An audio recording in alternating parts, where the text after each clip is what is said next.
কান কান সমস্যা না ডান হাতে নেব ডান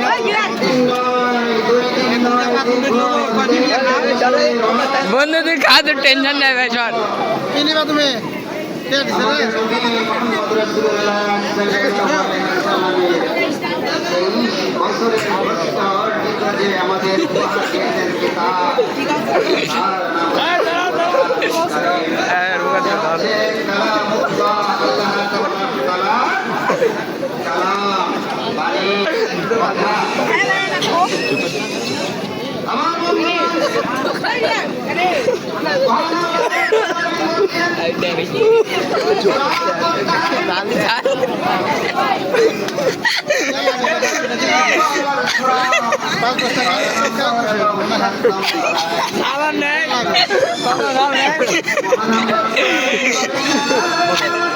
দর্শক